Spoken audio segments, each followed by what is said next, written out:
Hello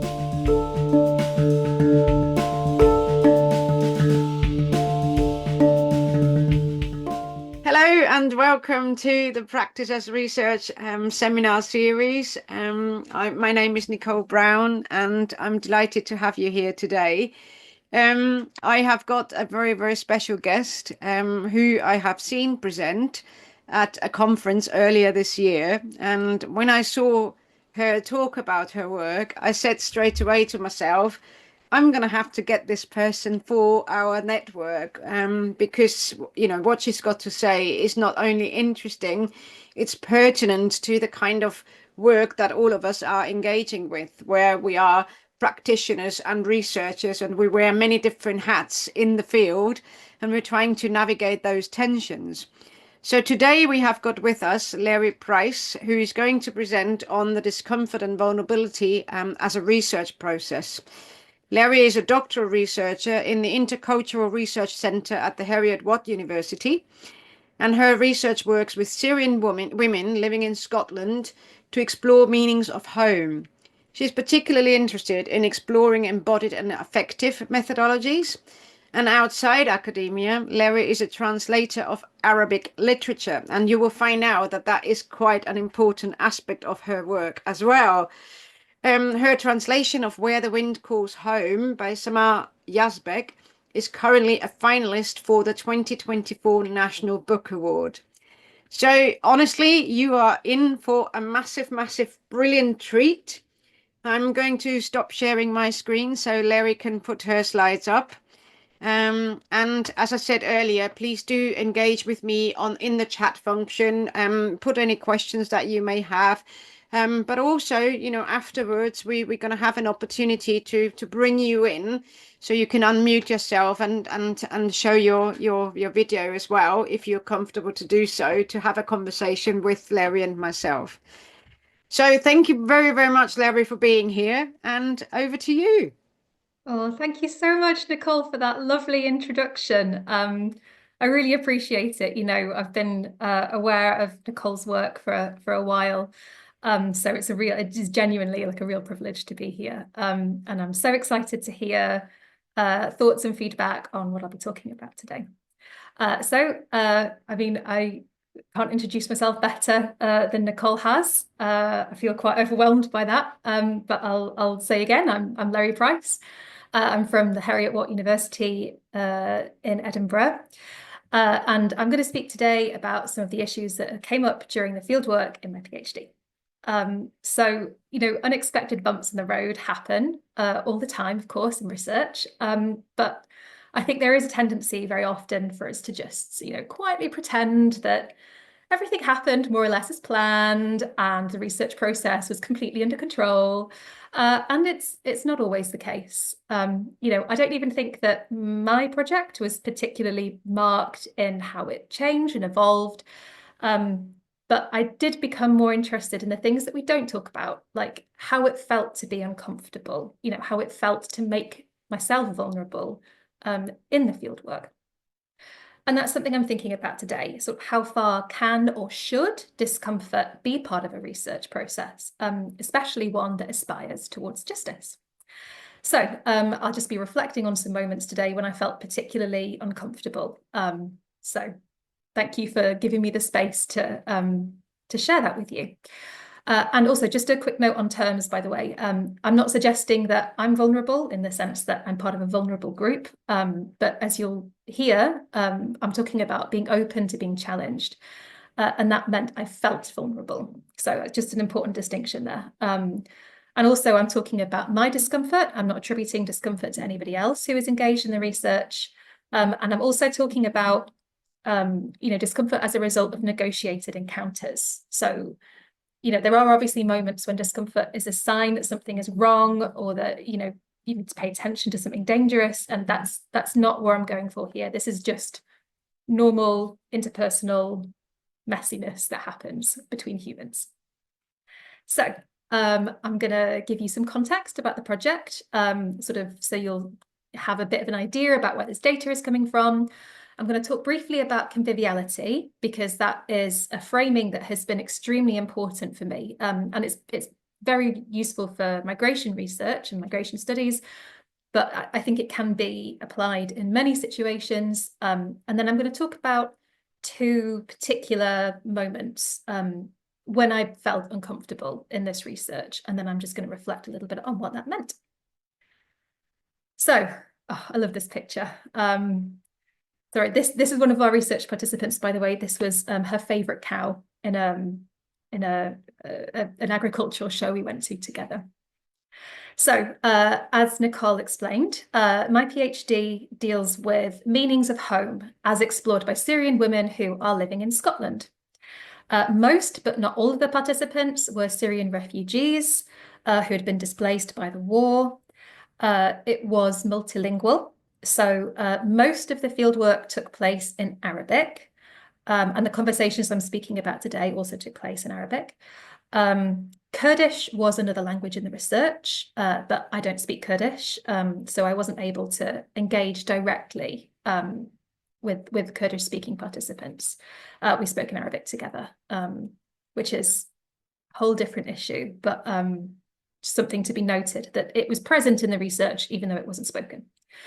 So as you can see, there was a sort of fragmented approach to the data collection, and that is because home is fragmented and contested and means different things to different people. I wanted to provide a suite of methods that research participants could choose so they could engage however they wanted. The core of the research really comes from these unstructured narrative interviews, and as you will hear, the original intention was to use object interviews and object work. Didn't quite work out as planned. I also asked participants to make me something about what home meant for them. So when we talk about creative work, I mean, that was interpreted very, very broadly. And in fact, what most of the participants ended up making was dinner. So I ate a lot of food as part of this project, a lot of baked goods. It was delicious, obviously. But I also had somebody who wrote poetry and made visual art to sort of express what home meant for her. I also held 2 collage workshops with community groups where we made collages and discussed meanings of home as a group. And all of this was rounded out by ethnographic observations, although this wasn't an ethnography. So the idea of all of this was to sort of conjure up rich multimodal narrative data that sort of explores different meanings of home, as well as, material and social, and its very contested and fragmented nature, particularly in the context of displacement. I mean, there is a huge literature on home, which I'm not going to talk about today, but if anyone is interested in it, then, please do get in touch. There's a lot to talk about. And, all of this was sort of informed for me by this concept of conviviality. So, conviviality is often sort of the current convivial turn, as it's known, is often attributed to Paul Gilroy. And it sort of arose as a response to multiculturalism and its perceived tendencies towards assimilation. So in a nutshell, conviviality is about acceptance of difference, living aside difference, so you can coexist. And where difference is rendered unexceptional by familiarity, which is not the same as converging to sameness. This entails relations of radical openness. And I really like this phrase, radical openness. It's one of my favorites. I think it really serves as the key to why conviviality and, creative methods and researchers' practice and, why they are parallel partners in so many ways. There is this general understanding, I think, that people who use these kind of methods and methodologies are trying to, disrupt entrenched assumptions and entrenched power dynamics, to access new and unexpected forms and combinations of knowledge, and to hold space where participants feel heard and seen. But of course, it also means giving up control, and that can be quite frightening. And if we sort of move on to Farhan Samanani, I really like his take on conviviality. Here he's talking about the warmth that characterizes convivial encounters. Now, living together and conviviality doesn't always mean, unicorns and rainbows. It's not like harmony is the order of the day always. It can involve tensions and conflicts. But, I think there is no reason why we can't meet that with warmth and understanding, maybe even grace, for want of a better word. In these relations of care and this joint commitment were, for me, a reminder that participants and we were creating something together. We were connecting, even for a brief period. And that requires warmth and gentleness. And when I talk about joint commitment, by the way, when Farhan Samanani talks about joint commitment, we're not talking about putting responsibility or accountability or anything like that onto the research participants. He's drawing on the work of Anne-Marie Moll. And so joint commitment is conceived of as a sort of attentiveness, attentive listening, not taking anything for granted. And so that's the approach that I try to take in the research encounters. And of course, staying with the trouble needs no unpacking, I think, in this instance. Donna Haraway's phrase has obviously been written about and expanded about very much. But I do think it belongs here because I think it really speaks to what these convivial commitments are trying to do, which is to be present in the moment, to accept the difficulties that come with that. And, it makes us uncomfortable and we have to stay with that, and I think exploring what that means is worth doing in different cases, because it's only human to want to avoid situations of discomfort. No one wakes up in the morning and thinks, how can I make myself personally and professionally vulnerable today? And especially as an early career researcher, the sort of cut and thrust of academia doesn't really encourage us to be vulnerable. Sharing a chink in the armor feels like quite a high stakes risk, when you're constantly expected to be writing definitely and publication, so it is a difficult thing to do, I think, but it is worth doing if we are committed to research that aspires towards justice. So here we are. These are a couple of the examples that I'd like to talk to you about today. So this is an excerpt from a conversation that I had with a woman who I will call Dalal. My original intention had been to hold object interviews, as I mentioned before. And this was sort of envisaged as a way to, enter into storytelling and to sort of lend a bit of structure to often unstructured conversations, as well as sort of thinking about materialities of home. I'm not going to read all this out. You can see it on the screen, but as you can see, Dalal just wasn't interested. Like she just, she didn't want to talk about them. She didn't bring any objects to the conversation. And this was the first of many refusals that the participants made. And in the end, actually, I had to abandon object interviews altogether. Now, in this instance, I'm perfectly happy to hold up my hands and say this is, likely due to a miscommunication on my part. But, to explain why I think this is a choice, so Dalal responded to a call for participants that mentioned object interviews. Before we met, we spoke on the phone. And I talked about object interviews and asked, said, I'll be asking you to bring some objects to speak about. The day before we met, I texted her and said, don't forget your objects for our interview. And before, like about 15 minutes before this, as we were starting, we went through the consent forms again, which also talked about object interviews. So I do feel reasonably confident in saying at least part of this was a choice by Dalal that she just wasn't going to engage in this. So I was quite thrown at first, by this, and particularly as time went on and it became obvious that object interviews just weren't going to happen. It wasn't the right approach, and this was a bit frightening for me. I'm a PhD researcher. I'm new to research. I'd built quite a lot of the project around objects, and it was clear that there was a mismatch between my ideas and what their ideas were. So this was quite a difficult moment, to be honest. And the other thing that I wanted to show you, I mean, I've focused now on the first phrase, which is from me, because just to reiterate, this conversation took place in Arabic. So when I talked in the beginning about smoothing things over, you'll sort of see what I mean. So for those of you who aren't aware, it's probably more accurate to talk about Arabics rather than Arabic. The written form of Arabic, which is the form that I normally work with in literary translation, is a completely different grammar and vocabulary to the many regional spoken forms of Arabic, not all of which are mutually intelligible, actually.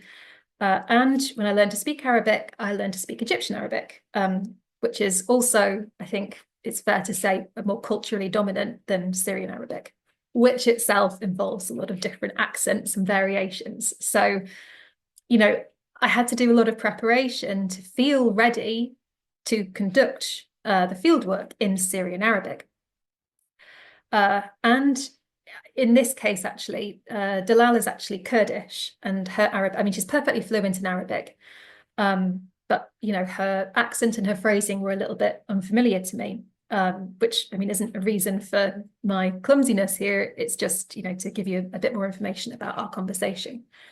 And it's probably also worth noting, this was not my first conversation. It wasn't my first interview, but it was my first interview in Arabic. And this was very, very early on in our meeting. So I was pretty nervous. So this is a translation of what I said. I haven't tried to smooth it out at all. You can see my phrasing is very clumsy. I'm quite hesitant.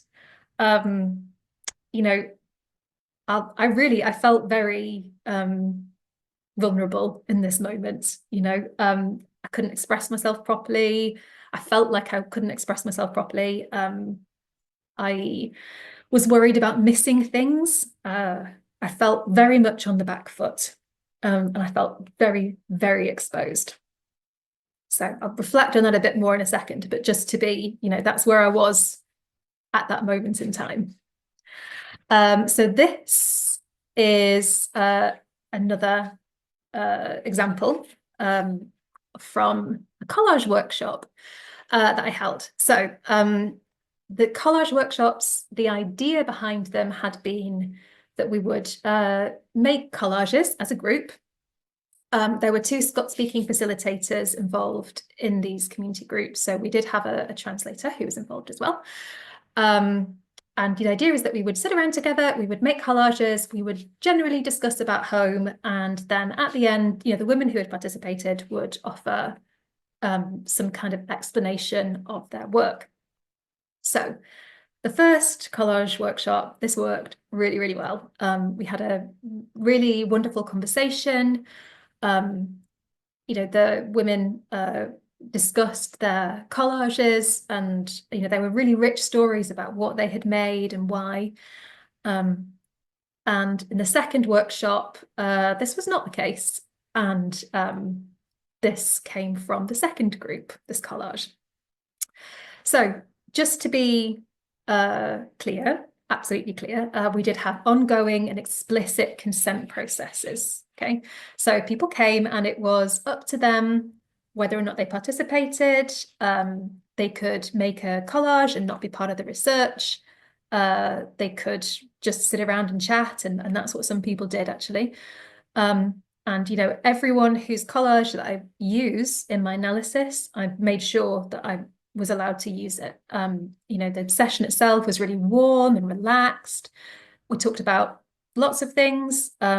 I brought baking, they brought baking, you know, someone else had a celebration that they were making of an achievement. So, you know, it was a really warm session. We just didn't talk about home. And, you know, that was unexpected. You know, it was, the people were happy to make collages.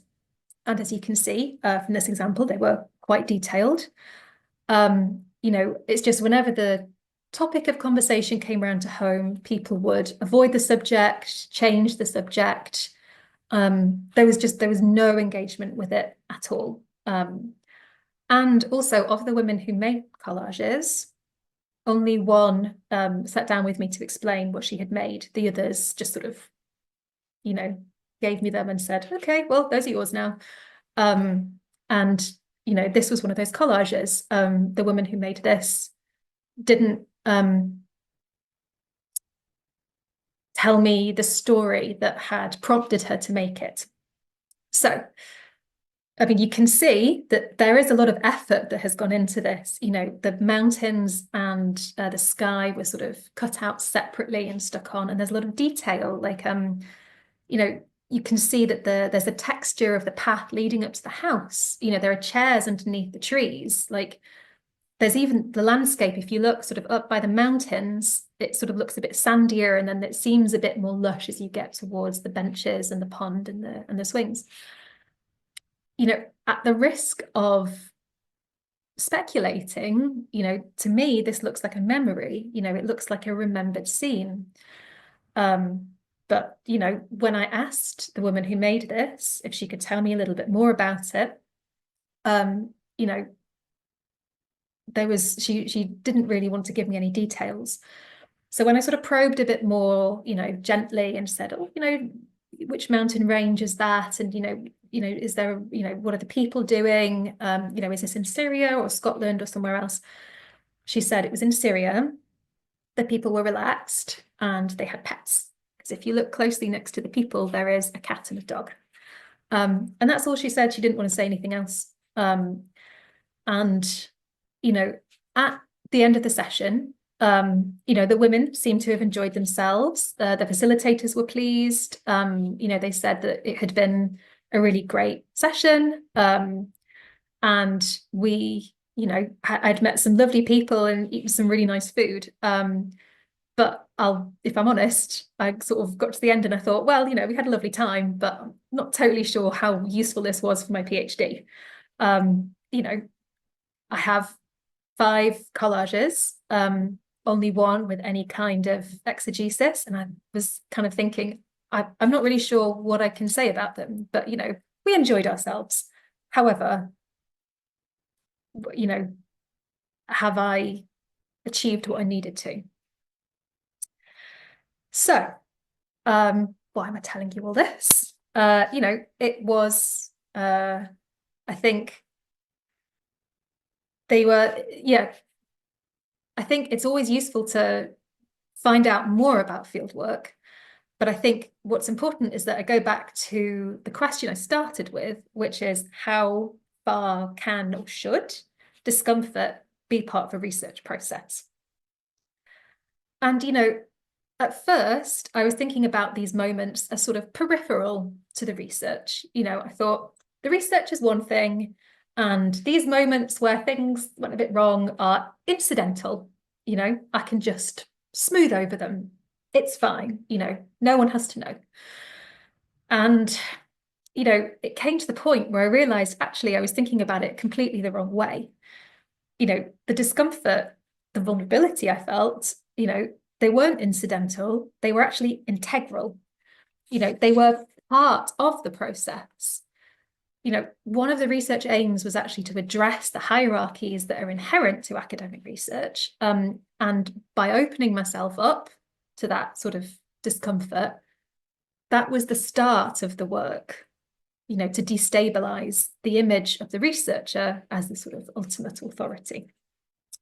So, after all of these meetings, when I was worried that they wouldn't be particularly useful and that I wouldn't, know what to say about them, or I would just sort of pretend that, everything in terms of, the Arabic field work was, absolutely fine. And I felt completely on top of everything all the time. I was reading again about conviviality, which, as a reminder, radical openness, joint commitment, warmth. And I was sort of rethinking about why I'm using these methodologies and why I'm using these methods, and it's not only to, co-create different kinds of data, but, it's an acknowledgement of the situated nature of our interactions, and to place the research on the footing of an encounter between people, rather than researcher participant, and that involves negotiation, and that is messy. In planning participatory research, I had wanted participants to exercise their agency. I had just sort of hoped that they would do it within the framework that I set for them. So we're thinking about objects. So you choose the objects, and, the topic is home. So, let's talk about that. I wasn't really prepared for the women to just throw everything out the window, to be honest. It did really throw me. But of course, that is a really valid and important way of engaging. It shows where the research wasn't speaking to them, but it also made space for them to point out what is important. It was really actually an act of considerable generosity, because they were still participating. They were still showing that joint commitment that Samanani was talking about. I just realized that my way of showing joint commitment was to listen, and to be present and to engage with the research as it was occurring on their terms rather than on my terms. So the refusals were actually a sign that the research was working. There was a robust consent process, but they were getting involved to the point they wanted and no further. And the research process was handing control and agency to the participants, just not in the way I had anticipated. So for instance, instead of focusing on objects, I was being directed to other forms of paying attention to materiality, such as landscapes and, embodied in affective reactions. I also started thinking about how home is constructed and marked by absences and silences, rather than only the people and objects and practices that are present and that are articulated. It challenged my assumptions. And the fact that I felt uncomfortable giving up control, that was my problem. It didn't show the limits of the research. It showed the limits of my previous understanding of what is actually possible within research. I had to, oh, sorry, I've gone a bit too far then. I did have to re-examine what I wanted the research to achieve. Did I want object interviews, or did I want a space where the participants felt more free to say what they wanted in a way that they wanted? And finally, engaging in Arabic when I wasn't 100% confident speaking that dialect, that was a really important moment. And I think it was a really important step in that, and again, I felt very exposed. I felt I was exposing the limits of my linguistic capabilities. And of course, the point was to create a situation where the participants felt they could express themselves more fully. And, from what they said, it did work. So, putting myself at a disadvantage wasn't the point, but it was an inevitable part of that. Because when you do have a mismatch in linguistic capabilities, there is going to be disadvantage on one side, at least one side of a conversation. And in this case, I was taking on the discomfort rather than passing it on to the participants, as it should be.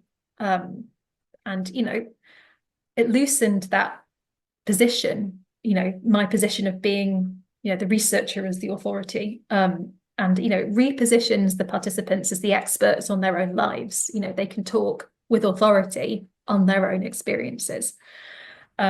I would actually, Alison Phipps has written extensively on multilingualism as a decolonial and an ethical praxis. And anyone, I think, involving multilingual research, I would definitely recommend to engage with her work. And, this whole experience made me think about the role of translation that is, good enough.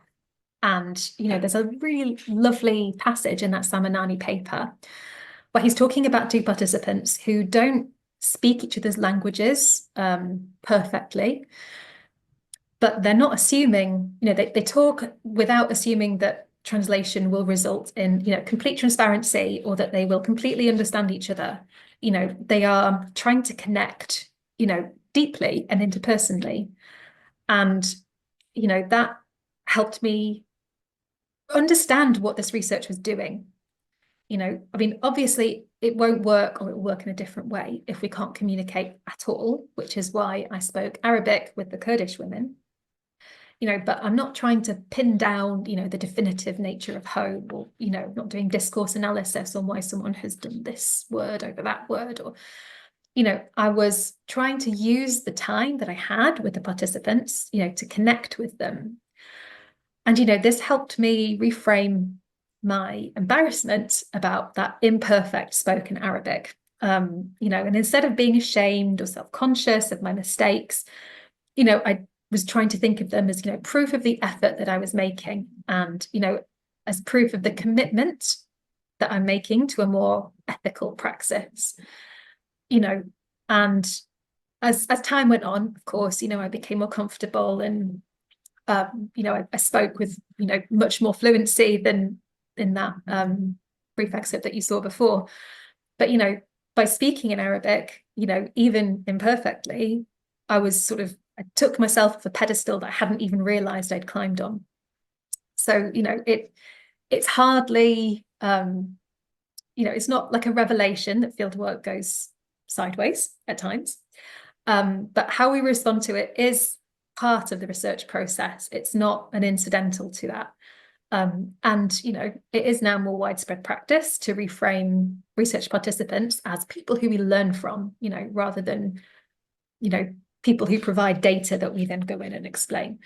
And, part of that can and perhaps should be a little uncomfortable, and it should trouble us, in allowing discomfort into research rather than trying to smooth it away.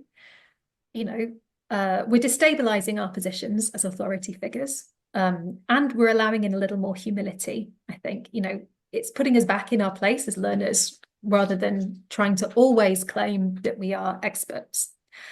And, I think there is space for research that just listens and accepts and enfolds these tricky moments, and I'm not saying that being challenged will always be fruitful, or that it should always be fruitful, because, I don't think there's a need to instrumentalize absolutely everything. But, I think paying attention to those feelings of discomfort can be very illuminating about our assumptions and our approaches to what research is and what it can be. So yeah, thank you all so much. I've left my contact details on there for, do take them down if you'd like to continue this conversation. And yeah, I'm very happy to welcome feedback and comments. And thank you very much, Leri. So there is a virtual round of applause for you, with some virtual hands coming up and applauding. I am obviously in this privileged position that I'm the first one to speak to you, and I'm going to be asking the first question. But I would also like to take this opportunity for everybody else, if you've got, to say, if you've got any questions or comments, do let me know so I can bring you in. If you're not comfortable raising those questions or comments yourself directly, put them in the chat box and I will read them out on your behalf. But ideally, you would have that conversation yourself with Leri.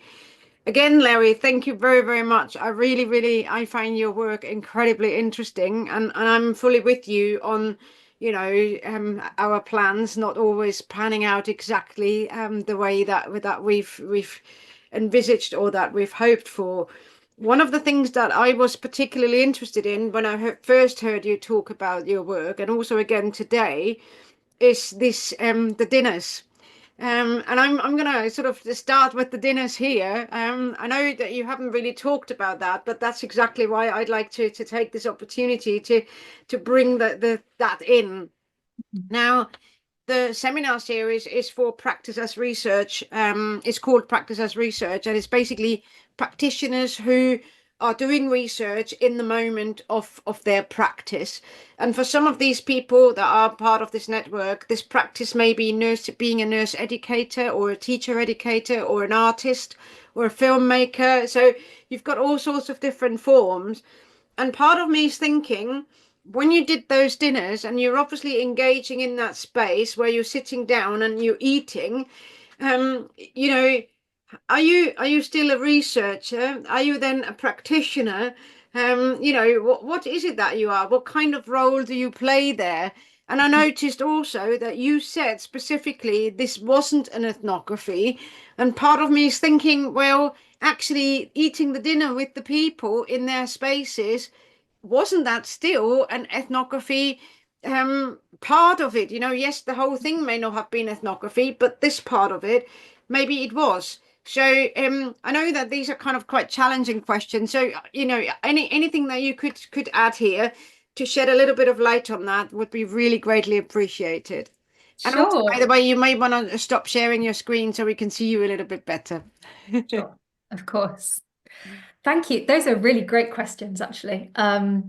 So I'll start at the end and then work backwards. Is this an ethnography? Yeah, I mean, I have quite a challenging relationship, I think, with the term ethnography, because I think it is often applied in cases where it's not. And, I think there is, yeah, I mean, I say here that I use ethnographic methods rather than producing an ethnography, because what I was not trying to do, and what I'm always very careful to not try and do, is imply that I am presenting like a holistic view of these women's lives. So the research actually uses narrative theory. It's a narrative piece of research. And the idea is that I'm looking at the narratives that people are producing. And so I'm not interested in trying to get a sort of, thick description or that sort of immersion into people's lives. I was interested in how they told me about home. And so part of that is, not just the interviews, but is also about, how that communication takes place, like in space and through other material means and all that kind of thing. So that's why I draw the distinction between ethnographic methods and an ethnography. But yeah, like in terms of in the moment, I mean, those dinners were fascinating, really.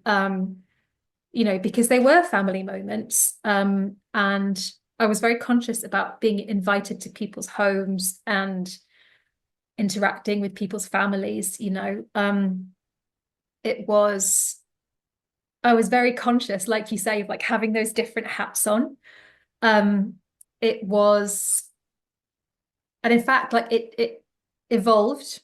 The first one I went to, I tried to be a bit more like, okay, I'm attending as, I mean, I can't say as an observer exactly, but I was leaning more towards that end of the spectrum of engagement. I thought, is it my place to like offer to bring like, to, if I'm invited to somebody's house, I'll say, can I bring dessert or can I bring drinks, or, like what can I bring you? And I wasn't sure if it was warranted in this case. I had to sort of feel my way a little bit. I mean, by the end, I would just, I would suggest bringing, like, I would make dessert and I would bring it, or I would bring flowers or something, or, like something to sort of mark that it's an exchange of hospitalities rather than just, an interview in a different location. Yeah, I mean, I still don't know. I mean, I reflect on it quite a lot in the thesis, and I think, I think that sort of messiness of the methods speaks to the messiness of the topic, because home is like it sits in so many different places and there are so many different things that you think about and there are so many different layers to it. And I think, I think those two aspects sort of sit quite nicely together, in that you can't really categorize it and it doesn't fit into nice, neat little boxes. And, Yes. it's okay that it's a bit, that it spills out and is a bit unruly. That's the nature of what it is. And that's what we all find when we're doing practice as research, is that there aren't any clear boundaries and there aren't any, this is what you do now and this is what you do then. It's so organic and dynamic, which is, like you say, it's the beauty of it, but it's obviously also the challenge of it at the same time. But I must admit, on a personal note, I would find that part of the dinners really difficult. I'm quite a fussy eater. So, having people invite me to dinners, I would be, yeah, I love the idea of it, but then you present me with some lamb dish and I'm like, sorry, I can't deal with that, so I'm a Yeah. really fussy eater. I would not be able to sit that through, to be honest. It did actually, because I'm vegetarian. I don't eat meat, and this was met with a bit of like, really? Yeah. And in fact, I did go to someone's house and they'd forgotten. And so I ate more chicken than I have done in about 20 years. And yeah, that was sort of like, that was I should have put that, I should have talked about that as a moment of discomfort. Yeah. Anyway. Oh, well, this is a part that you can obviously develop now, and also actually, there's a comment in the chat box that you can pick up later, from Portia, who's saying, there is a chapter, food as an arts-based research method in business and management studies, which is in one of the books, and there's the link in the chat box as well, which honestly, Oh, thank you for sharing that. thank you so I'm much, definitely Sophie. going to read that, because that's something Yeah. that's really interesting to me now. Are there any other questions from other people? I mean, I have got loads of questions, but I don't want to kind of hog the conversation. Portia, please come on in. You're on mute. You. That was so interesting. I've been writing a lot around vulnerability over the last couple of weeks, and this has fallen at the perfect moment. But Good. I was really interested by the idea of the kind of the safe and brave thing that's going on. There seems to be quite an interesting um, relationality between you feeling safe in terms of your use of a dialect, and also standing on that pedestal as researcher versus your participants feeling safe, and then the kind of possibility of bravery that comes out of that. And I wondered if that's not too complicated. That's not too complicated to throw at you. Like where you felt the bravery ended up when you've looked at these vulnerabilities.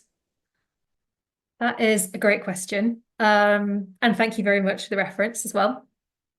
So, yeah, I mean, I think, I hadn't thought of it in terms of safety and bravery, but I think I was thinking along those lines when, I was thinking about sort of the mismatch of capabilities, because I think there is a point where, like, I don't think it's 0-1. I don't think one person is safe and one person is brave, or, or like that has to add up to 100 or whatever. Like, but it definitely, yeah, like, where does the bravery lie? I don't know, because, I did feel like it did feel like an act of bravery for me to, have to retrain myself in that dialect, and to engage with it. And because people were very kind, they were very understanding, but I realized, I was able, for instance, to go into those meetings and like I would feel uncomfortable, and then I would stop and I would go home and I would continue speaking English, and then I would go back to my life and my work, which also takes place in English, which is my native language. And it was very contained, and I think it really sort of, it's a different kind of bravery, because I was able to step into it and step out of it. I was coming at it from a safe space, whereas, people who are displaced or have come here, don't necessarily get to plan to do that, and they can't, like, they have to continue engaging in this new language. And that came up very frequently actually in my fieldwork, is that people found it exhausting. And so yeah, there, and the participants, I think, it was again that mixture of safety and bravery, because they were, I mean, not, I didn't go to everybody's homes, but people who did, even people whose homes I didn't go to, like, I was amazed at how open they were with me, and how much they shared with me. And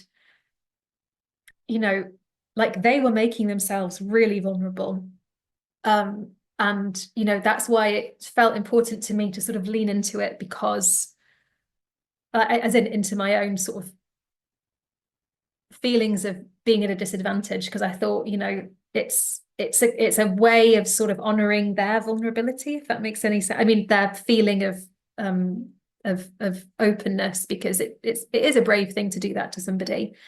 And yeah, so I don't think I have an answer, but I hope that has been an interesting reflection.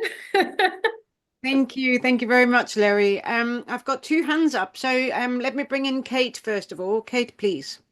Hi, Larry. Thank you for that. It was, yeah, really interesting. And I'm having a lot of moments of, discomfort and things too. So it was nice to hear you frame it in this way.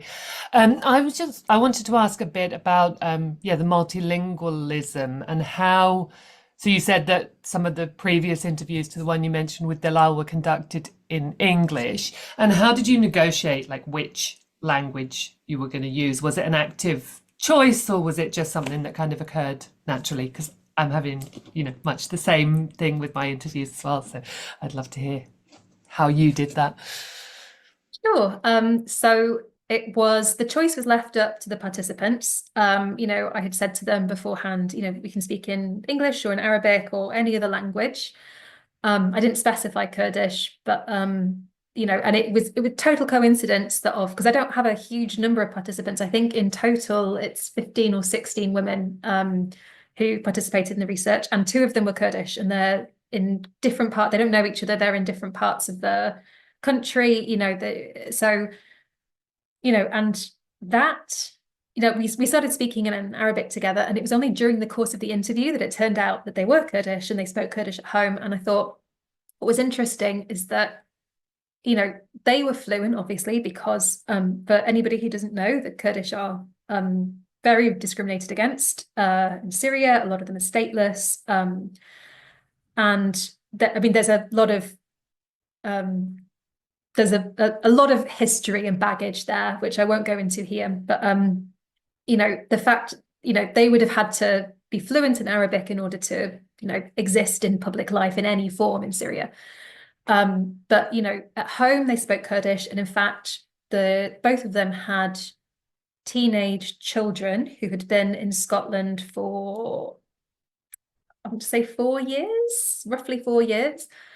And they didn't speak any Arabic at all. They spoke Kurdish and English, and they were learning, European languages at school.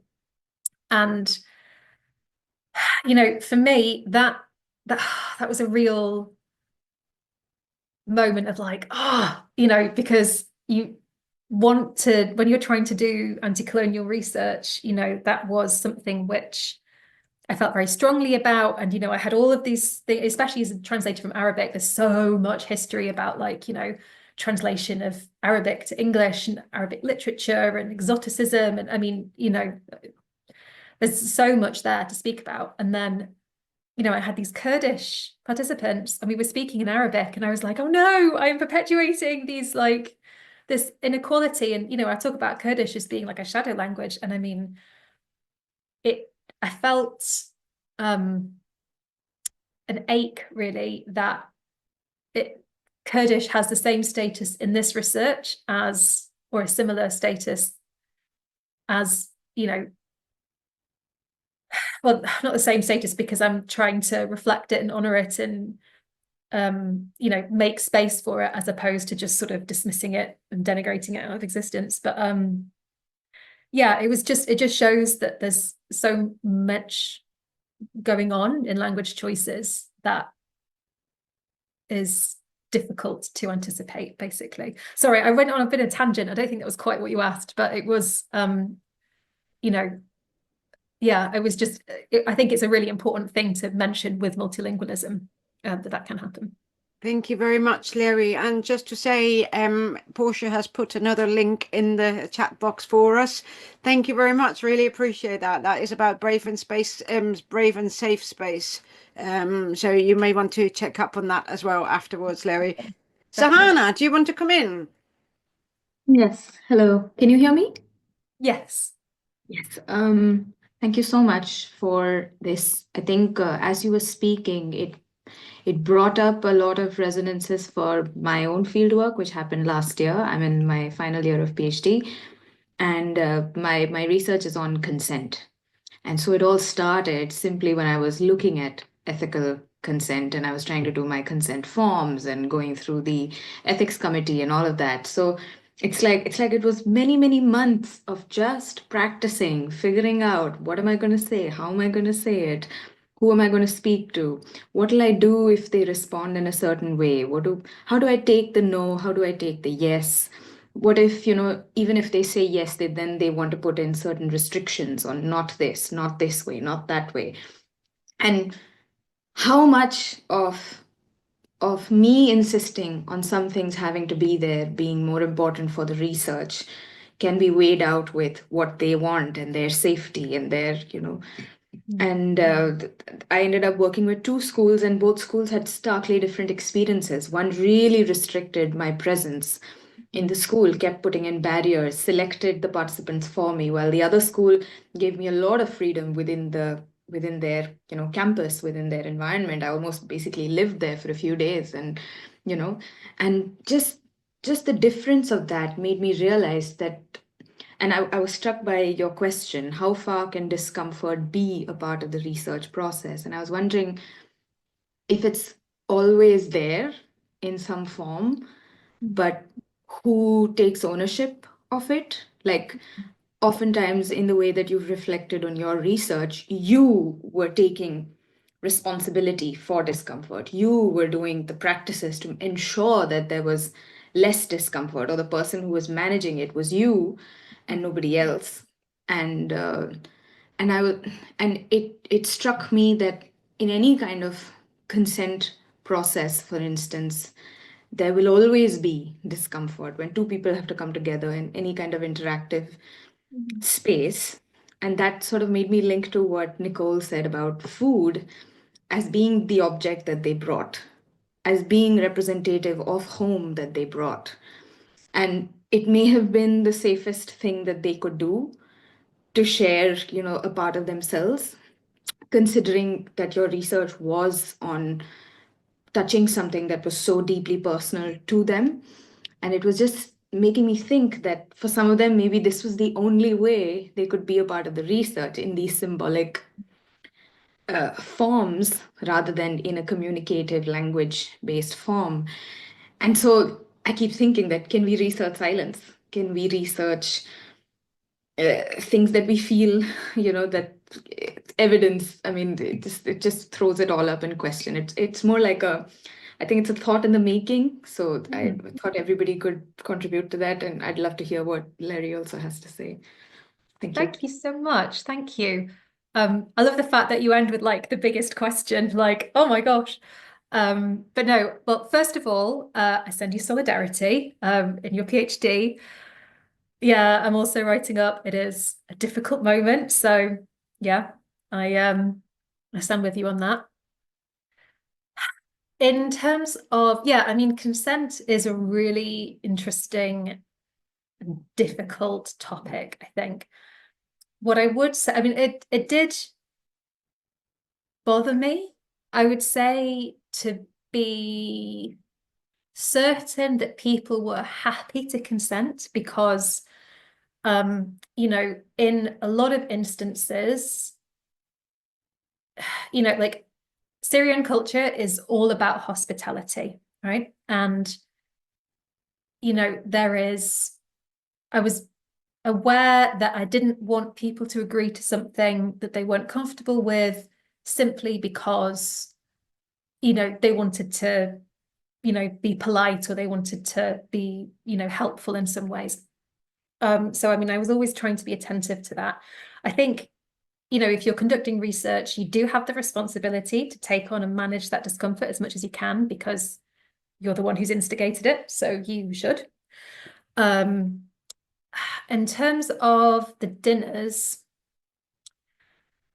I mean, it's something to think about for sure. But I think I didn't get the impression that it was the only way people could feel safe. I think the impression that I had was, I mean, in like literally instantly, as soon as I said to people, I'd like to, discuss making something about what home means, everyone was like, food, boom, instantly, you know. And it's, again, like, food is an incredibly important part of Syrian culture and hospitality. You know, it was also, I think, in some ways, like, the easiest thing for people to do, because they were like, well, you know, it wasn't like we went to they weren't making, like, you know, a significant fancy meal and like rolling out the silverware or anything like that. You know, it was just a normal meal that people would have made, and I'd happened to be there. So I think it was also about sort of practicality, as much as meaning, if that makes any sense, although it was clearly like very, very meaningful for them. And yeah, because I don't want to give the impression that I've sort of over or like undersold the, like, I do speak Arabic and I speak Arabic competently. It was more that, like, my feeling was quite uncomfortable, and I'm not always, especially when I'm sort of, you know, I'm thinking in Egyptian, then it comes out in Syrian. Like, I sometimes, like, and I'm very clearly not a native speaker, so my spoken is, you know, I mean, it was clear that there was a mismatch, but I think the women didn't ever feel that they couldn't communicate with me, you know. And yeah, I think there was, God, you finished on a really interesting question, and it's so huge, I don't even know how to tackle it. How do we, yeah, I think, if you don't mind, I'm going to ask your permission to continue thinking about that, because it's such a big and interesting question. I think that's a very good point, Larry. Sometimes these questions are just, you know, opening up, you know, and offering a space to kind of think things through. You may also want to actually refer to some of the things that have been put in the chat box as well, and read through those to kind of help your thinking as well. So Rachel has put in a link to creating welcoming spaces in the city, exploring the theory and practice of hospitality into regional theatres. So thank you very much for that share. And Amanda also shared a link to an overview article about researching silences. So again, these are all sort of very, very big topics that can be explored in further detail. I do appreciate that, you know, it's sometimes these these 1 hour sessions that feel a little bit sort of rushed, but obviously there is just so much to talk about and so much interest in what we have to share about our work. What I would like to point out, for the sake of completeness, there is the Practice as Research Network, where you can subscribe to the recordings and checking out the website. And I'm putting the links in the chat box, and it's also got my email address there. So do feel free to get in touch. Again, I would like to say thank you very much, Leri, for your time. I really, really appreciate you being here today. It was lovely to have you. And yeah, I look forward to hearing more about and of your work in the future too. Thank you so much. Really, it's been my pleasure. Thank you so much for giving me the space, and for everyone for engaging with me so thoughtfully and kindly. So really, thank you all so much.